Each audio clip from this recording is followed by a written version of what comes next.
Okay, next cell organelle is plastids. Plastids are considered as the largest cytoplasmic cell organelle, and the name was given by Haeckel scientist. And these plastids are differentiated into various types, or 3 types, or we can say that these are the polymorphic cell organelles because they exist in many morphological forms. So, they based on the pigmentation or the color. So, these plastids are differentiated into leucoplasts, chromoplasts and chloroplasts. Otherwise, we call leucoplasts as colorless plastids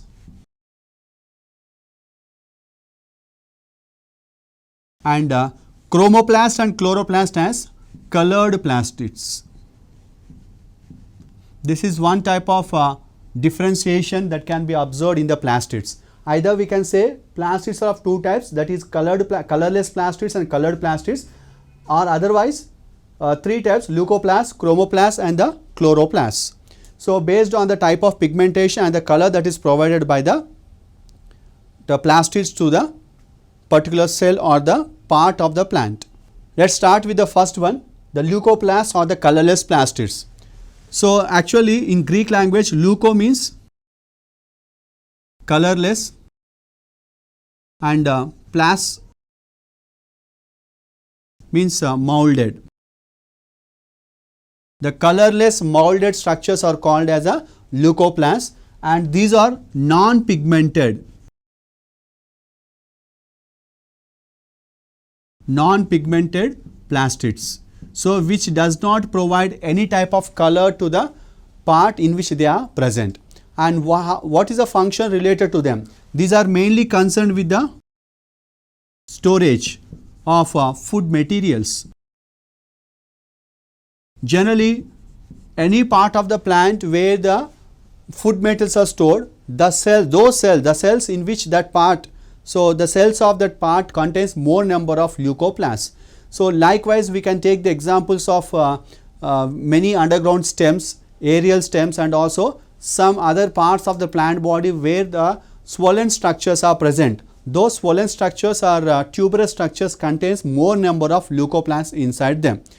Then such examples we can take storage roots, that is carrot, beetroot and also in radish, or storage or tuberous roots. We can also take the examples of rhizome, where ginger, curcuma longa, like many examples are there. We can say corm, colocasia like examples where the food metals are stored. Stem tubers,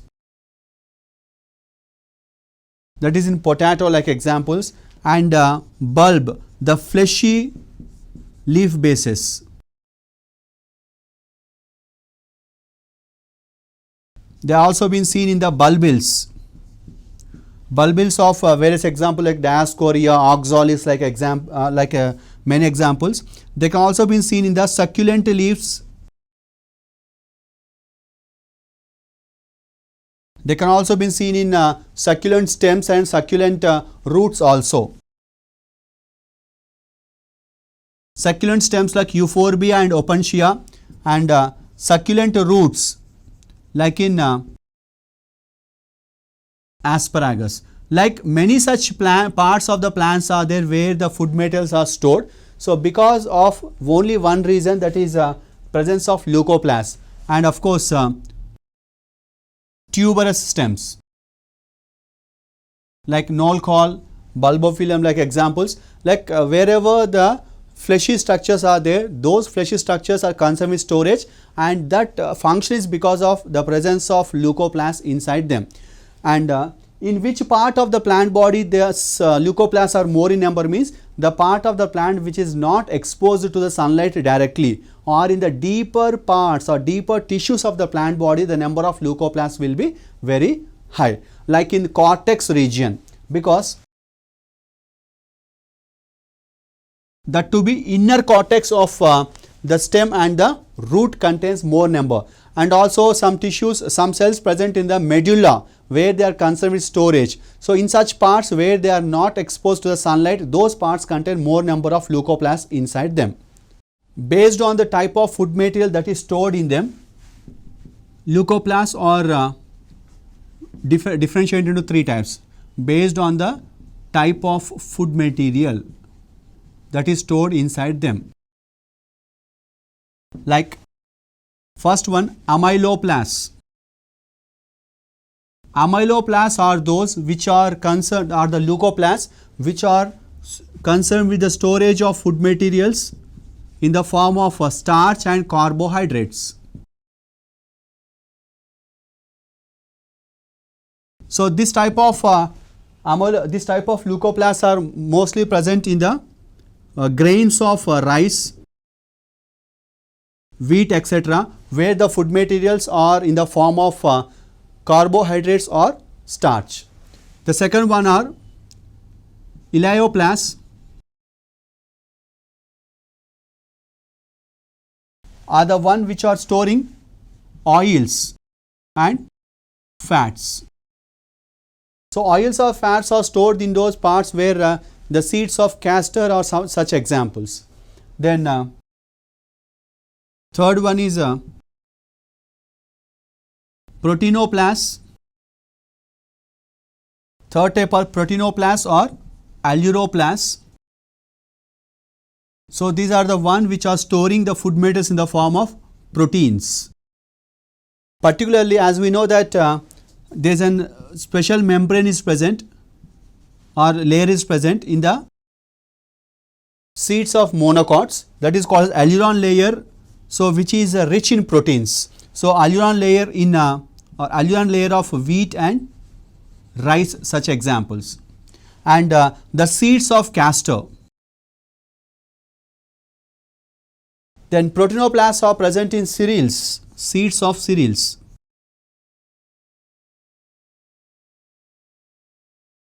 So these are various types of the leucoplasts which are storing the food materials in different forms. Then the second type of plastids are chromoplasts.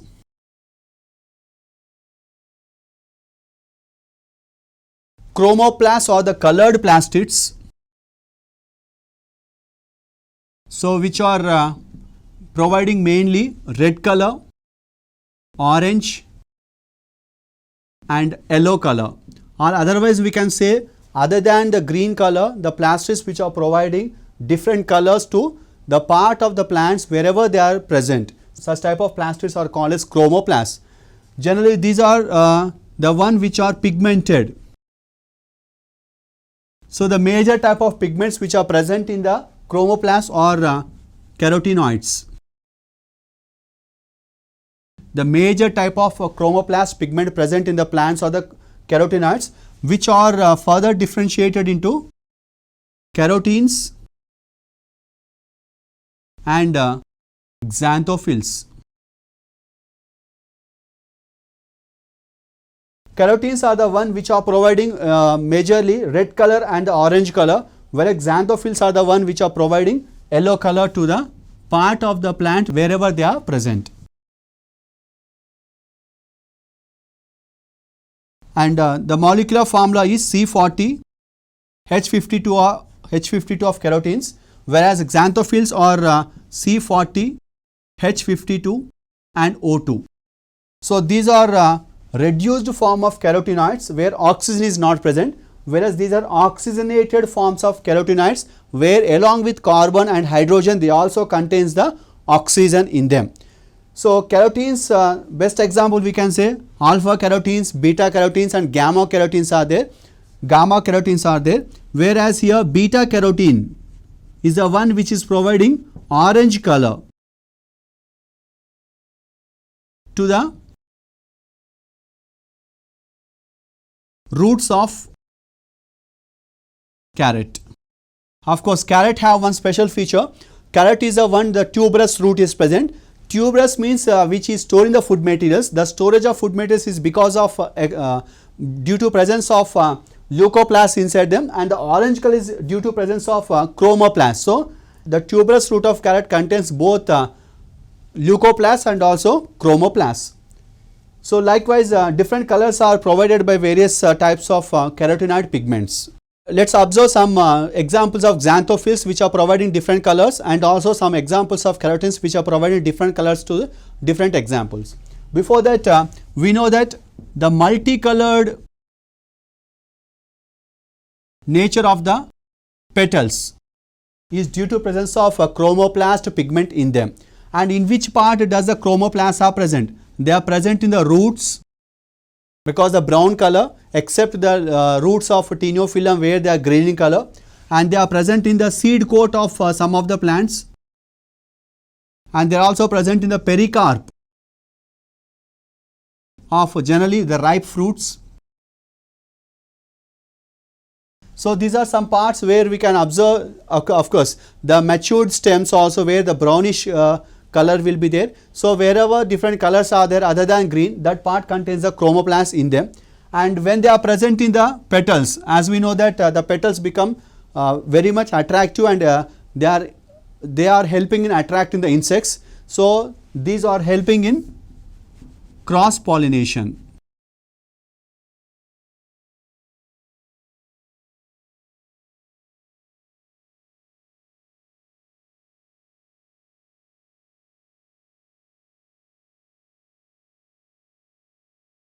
In the same way, let's take some other examples.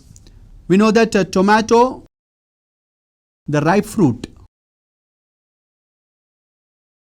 that to be the berry, is red in color. That is because of lycopene pigment. And chili, the ripe fruit, red color, is due to presence of capsanthin.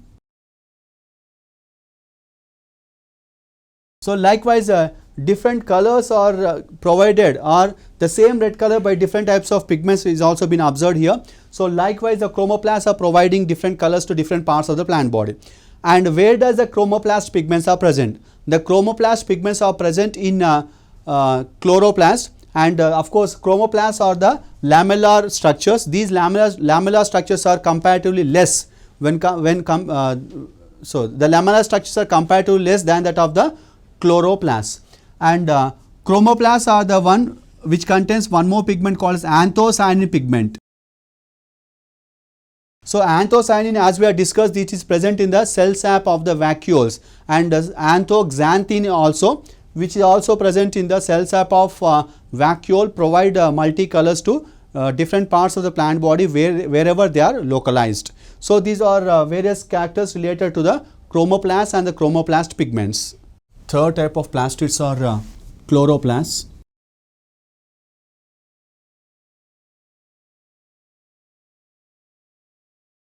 Chloroplasts are green colored pigments, containing green colored pigments, or green colored plastids, we can consider them.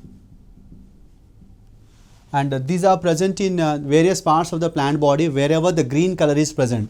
Like mainly they can be seen in the leaves, young stems, and young branches, where they are herbaceous in their nature. Then unripe fruit pericarp, and they can also be seen in the seed coats like in pea and such type of examples. So wherever the green color is present, that part contains the chloroplast. The green color is provided because of the green color pigment, mainly that is a chlorophyll pigment. The main photosynthetic pigment is present called as chlorophyll, and apart from that one, some additional pigments are also been there. Those are called as carotenoids. That is, carotene and xanthophylls are also been present. And as like the other plastids, the chloroplasts are also lamellated structures, and these are the one in algae. The chloroplasts are generally called as chromatophores because they are not organized as like that of a chlorophyll of higher plants. So those are called as chromatophores. Of course, these chromatophores will contain the photosynthetic pigments also. So if you see the number of chloroplasts in a organism, in a species,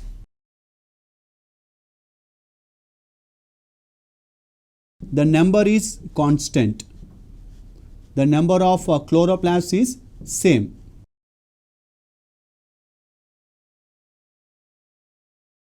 But within a genera it may not be same. So from one species to other species the number will be differing.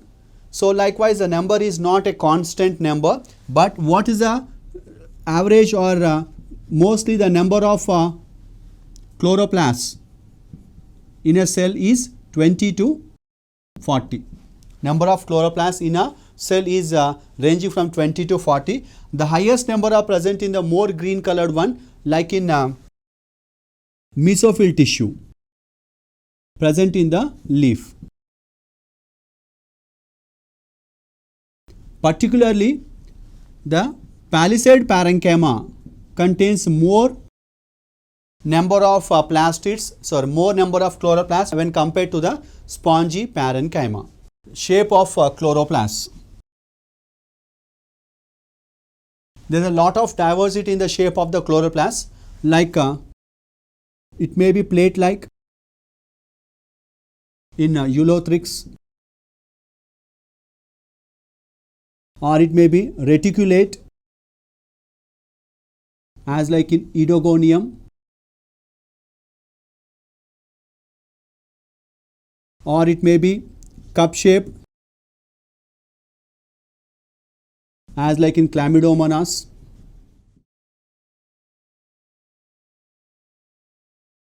Next one is stellate, shape present in Zygnema, and spiral shape of chloroplasts are present in Spirogyra. So likewise there is a lot of diversity in the shape of the chloroplast, but in general in majority of the cells it is a disc-like shape is present in most of the cells or most of the plants. Then coming to size. So if you see the size of the chloroplasts, they are ranging from 2 to 4 micrometers in width and 4 to 10 micrometers in length.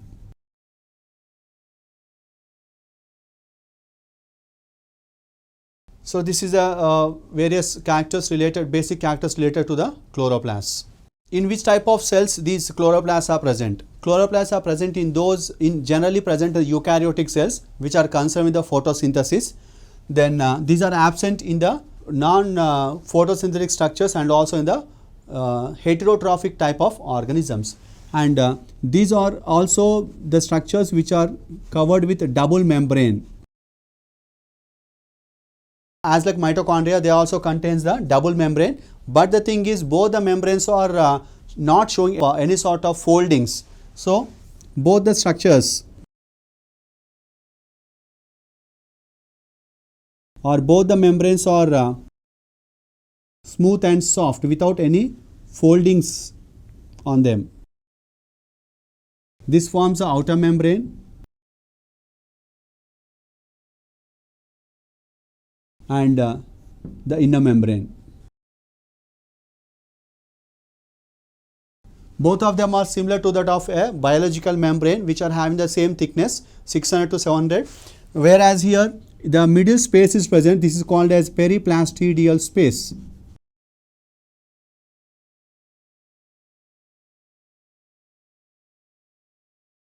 As like mitochondria, the outer membrane is showing more permeability, whereas the inner membrane shows less permeability. And the proteins which are present in the inner membrane are mainly the transmembrane proteins, which are helping in the diffusion, which are helping in the transportation of specific ions or the metabolites from one side of the membrane to the other side of the membrane. And outer membrane is connected sometimes with the endoplasmic reticulum, whereas inner membrane is connected to the thylakoid like structures or the membrane structures which are present inside the chloroplast. Then the fluidous metal which is present inside the chloroplast is called as stroma. The semi-solid fluid-like substance called as stroma. This stroma contains various types of structures like enzymes of photosynthesis, particularly the enzymes related to carbon dioxide fixation, and 70S type of ribosomes, along with naked, circular, double-stranded DNA. Sometimes this DNA may be linear, as like in mitochondria. Apart from this one, they contains lipoproteinaceous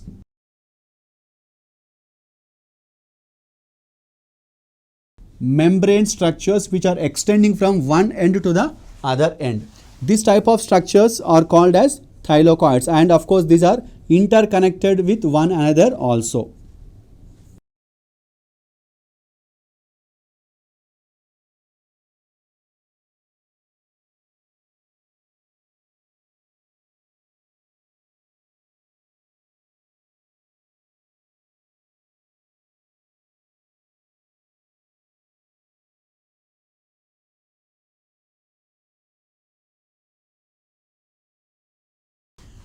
These are thylakoid structures, or the membranous structures like lipoproteinaceous membranous structures, and here generally they are arranged like a piles of coil one above the other. So generally the number should be ranging from 2 to 50 or sometimes 40 to 60. Then it forms a pile of structures called as granum.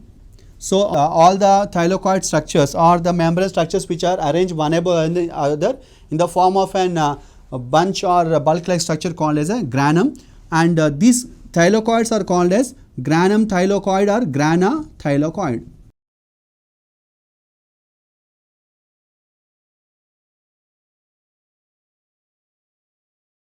And these grana thylakoids are interconnected. These are the grana thylakoids which are connected with each other, and these are called as stroma lamellae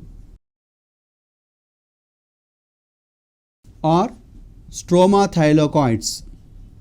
Stroma thylakoids or fret membranes. Then these are along with this one, they also contains ribosomes here and there. 70S type of ribosomes are present.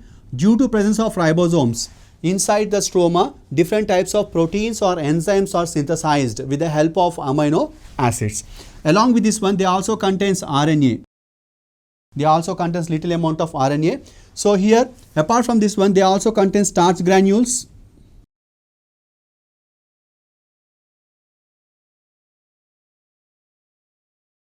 and here and there we can see lipid granules also,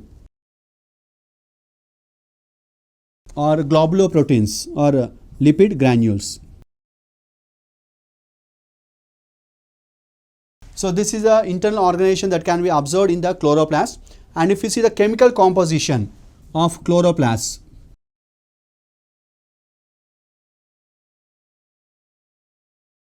chloroplasts contain proteins which account for nearly 60 to 70%. They contain lipids accounting for 25 to 30%. They contain chlorophyll pigment. The pigments are there, the carotenoids and also the chlorophyll pigment, which are accounting for 5 to 10%. And apart from that one, accessory pigments called as carotenoids are also present. That is carotenes and xanthophylls, which are accounting for 2 to 3%. Then they also contain DNA, which is of 0.5%, and RNA accounting for 1 to 2%. Likewise, these are different types of chemicals which are forming the major chemical composition. Along with this one, some inorganic substances are also being present in the chemical composition of chloroplasts. So here in the chloroplasts, major structures are stroma and grana. In the stroma, the carbon dioxide fixation is taking place, where the carbon dioxide along with water reacts to produce the carbohydrates. Along with oxygen will be released outside and little amount of water is also been formed. So, this type of we can say biological metabolic reactions are taking place inside the stroma. For this process they require the energy, that is ATP. That ATP is provided by the light reaction that is taking place in the grana. So, here in grana light reaction will occur, and here the process by which the ATP is synthesized, and the synthesis of ATP which is taking place here, it is called as photophosphorylation. Phosphorylation means the synthesis of ATP, and photo means by utilizing light energy or the sunlight. So, this process is taking place in the grana thylakoids. And if you see the internal structure of grana, so if you see, this is a granule structure where many thylakoid membranes are present one above the other in the form of piles of coin.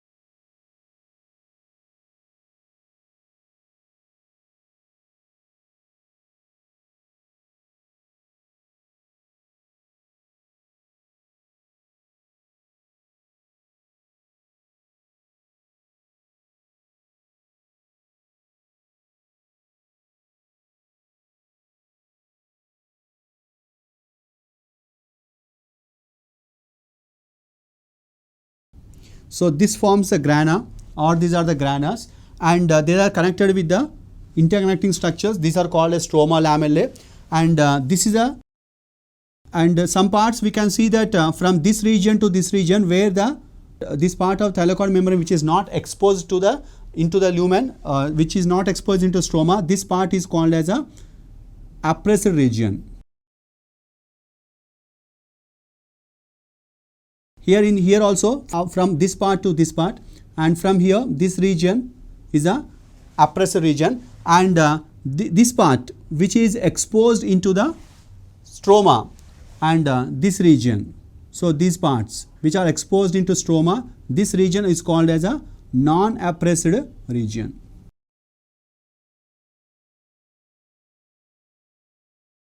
Whereas the stroma lamella is completely exposed into the stroma, so that is a completely forming a non-appressed region. And inside this one, so this entire part is called thylakoid lipoproteinaceous thylakoid membrane.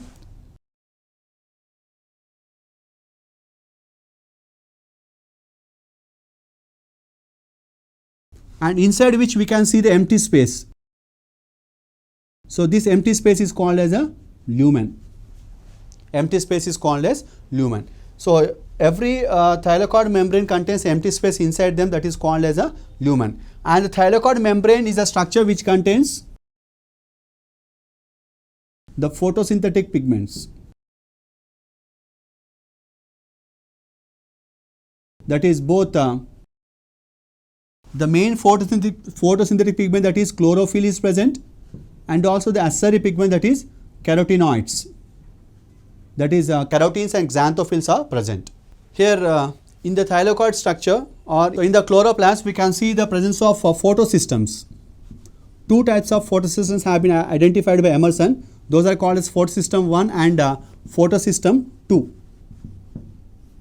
Each photosystem is made up of the two parts. Each photosystem contains two parts. One is called as light harvesting complex,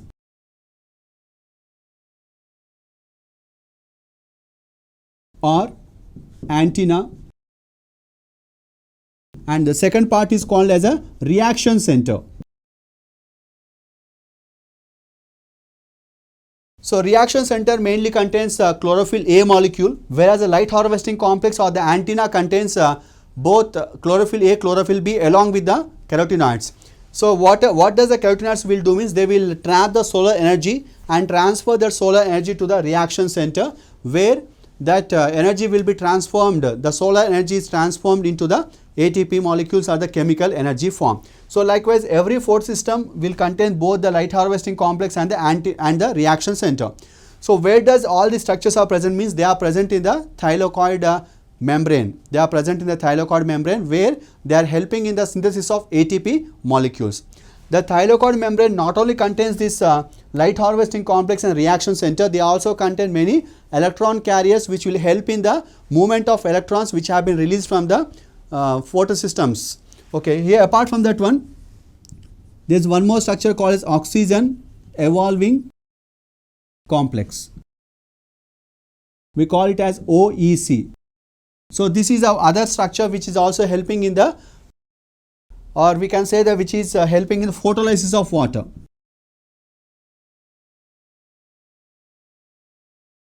Where water will split in presence of sunlight or solar energy to produce half oxygen, 2 electrons and 2 protons. Whatever the loss of electrons that are taking place in the PS2, that is those electrons are compensated by the photolysis of water, and the photolysis of water is taking place with the help of OEC, or the oxygen evolving complex. Likewise, the entire process of photosynthesis will be taking place, the light reaction is taking place, which is helping in the formation of ATP. So here also we can see the presence of coupling factor. So coupling factor is similar to that of the F0, F1 particle present in the mitochondrial structures. So here also the coupling factor contains CF1 and CF0. CF1 and CF0 are the part which are helping in the movement of protons from one side of the thylakoid membrane to the other side of the thylakoid membrane. In the meantime, when 3 protons are moving, so some amount of energy is produced, that is useful for the combination of or union of ADP with the inorganic phosphate to produce ATP molecule. So likewise, in this process the ATP synthesized, this process is called as a photophosphorylation process. Here ATP synthesized in mitochondria also, but that is by oxidative phosphorylation where NADH2 is oxidized to produce ATP there. But here the ATP synthesized by utilizing the solar energy. So here the thing is these are concerned with only with the synthesis of ATP,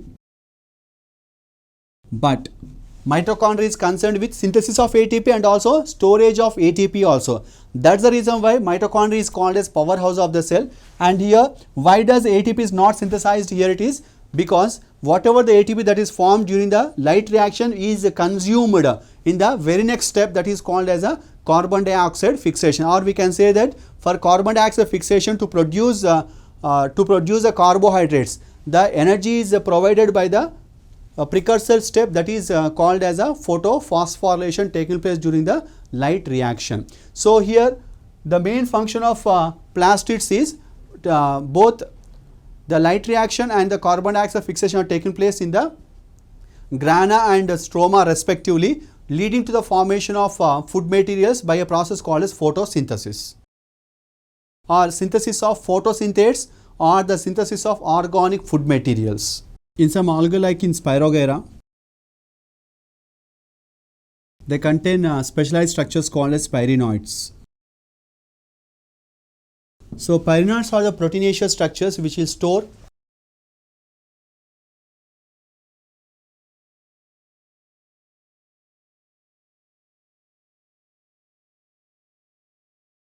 starch as a form of food materials.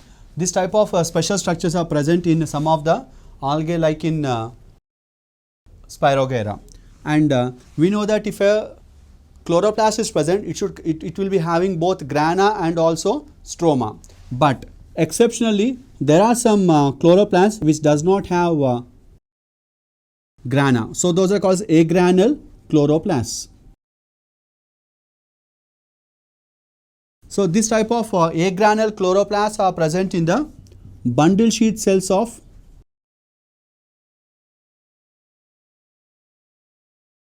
C4 plants. So if grana are not present, so how does they get the energy or ATP which is required for the carbon dioxide fixation. So the surrounding mesophyll cells which are present, they contains the granule chloroplast. So they will synthesize the ATP, and those ATP are the bundle sheets are provided with that ATP from the mesophyll cells. So that is the way how this C4 plants are performing the photosynthesis. That is a special mechanism is there, that is called agranule chloroplast. And of course we know that the normal thing is the presence of grana, that is granule chloroplast we can say. So this is a common feature present in majority of the plant cells, where the chloroplast contains both the grana and also the stroma. So as we have discussed that grana will provide the energy, that is ATP by photophosphorylation, and that so formed ATP is readily consumed in the next step, that is carbon dioxide fixation, where the carbon dioxide and water react to produce carbohydrates to release oxygen.